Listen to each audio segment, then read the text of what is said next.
How did you choose your internet service provider? The sad thing is most of us have very little choice because ISPs operate like monopolies in the regions they serve.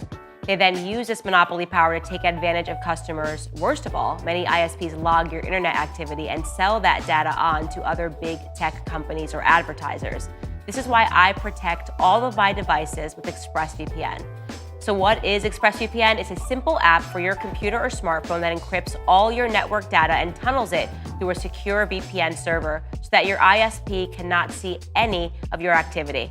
Just think about how much of your life is spent on the internet. The people you message, the sites you visit, and videos that you watch, it all gets tracked by tech giants who can then sell your information for profit.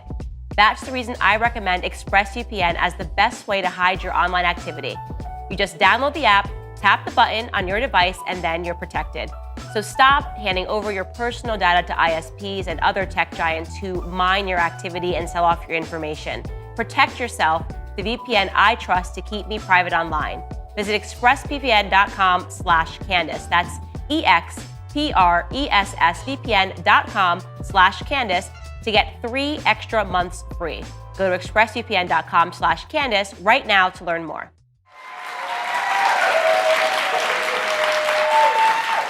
Hello and welcome. Ready? Who am I?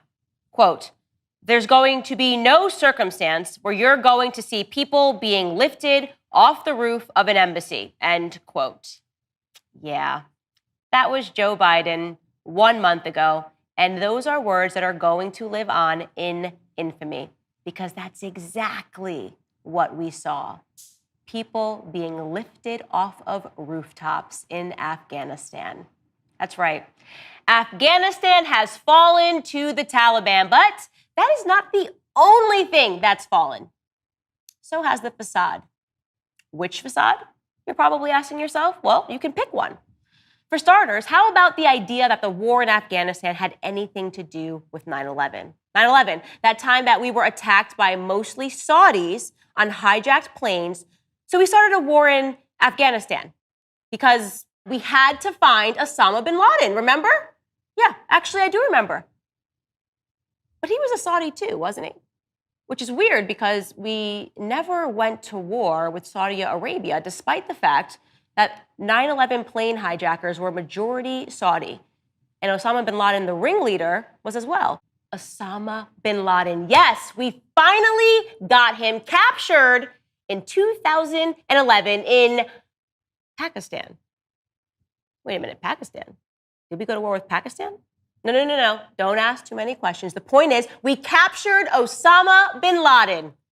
But that didn't end the war. Or the wars now, right? Because let me check my notes. We were still helping Afghanistan establish a democracy. Right. Just like we were, let me check my notes again, helping Iraq establish a democracy while we were there looking for the weapons of mass destruction that we never found either. By the way, is that what we were doing for the last 20 years in Afghanistan? Were we trying to convince the Afghans that democracy was best? Or were we trying to find and stamp out Al-Qaeda? Wait, I thought Al-Qaeda were freedom fighters, no? Wait. I'm sorry, I sound crazy right now. Did I say Al-Qaeda were freedom fighters? Because that's what they called them back then, freedom fighters. You probably forgot that part. It was America that helped to establish many jihadist factions from 1979 to 1989. You're not supposed to remember that part. It was called Operation Cyclone. The CIA financed militant Islamic jihadist groups, together known as the Mujahideen, with billions of dollars, billions of taxpayer money and weapons to help them fight off the Soviets because at the time, the Russians were our biggest concern. Communism was our biggest concern. We did not want the Russians to expand their influence into Afghanistan, which the Russians had invaded, so we funded radical militant Islamic jihadist groups, otherwise known to the Pentagon as freedom fighters. The Pentagon called them freedom fighters. Some were even invited to the White House. You can still find these pictures online. One of those groups was led by Osama bin Laden, who trained jihadists to fight in Afghanistan with the permission of our CIA. But don't worry about that part. Osama bin Laden part, don't worry about that, because after we got what we wanted, after the Soviets left Afghanistan, we changed our mind. We realized that actually the freedom fighters, sometimes referred to as jihadists, were actually terrorists. So Osama, who was once a freedom fighter, but then he was a terrorist who orchestrated a terrorist attack and therefore needed to be hunted down and killed so that we could finally still not end the war in Afghanistan. But that's not the point. At least at that time, we got the Soviets out of Afghanistan way back when. Speaking of which, did you know that as the American embassy was being evacuated over the weekend and our ambassadors fled Kabul, do you know which embassy didn't evacuate? Do you know which embassy didn't flee? The Russian one. Yeah, no, apparently they have a good relationship with the Taliban in Afghanistan. So they stayed and they watched the fireworks this past weekend. Meanwhile, back home in America, we're teaching socialism and communism in American schools. Are you guys following along? Me neither. That's the point. This is the convoluted military complex. Trillions of dollars, and you don't even understand. Goalposts moved every year, and you don't even remember why. But I'll ask a question. Don't you feel safer? How about freer? Do you feel free since all of this has started? Free at the airports, when you're being treated like you're visiting someone in prison, taking off your shoes, taking off your belts, masking, mask down, mask up. Don't you feel free at school? Masking the children, keeping them apart? Don't you feel free to open your business and be told that you're a selfish human being? Look, all you need to know is that it's been 42 years of taxpayer-funded, never-ending military interest in Afghanistan dollars, and it was erased in a matter of weeks.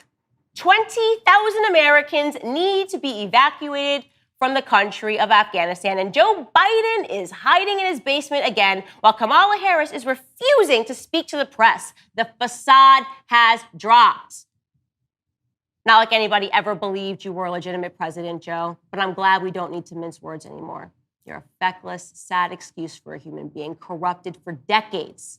You are destroying our country. You are a puppet. Oh, and the Taliban releasing the prisoners. You guys watching that scene? Prisoners that have been in cramped, filthy cells, all walking out and taking up arms. And all I could think watching this was, how are they alive? Where are their masks? Have they been following the CDC guidelines? The social distancing? I thought that we were in an international pandemic that none of us were going to survive. How the hell did all of these Taliban people survive in these prisons?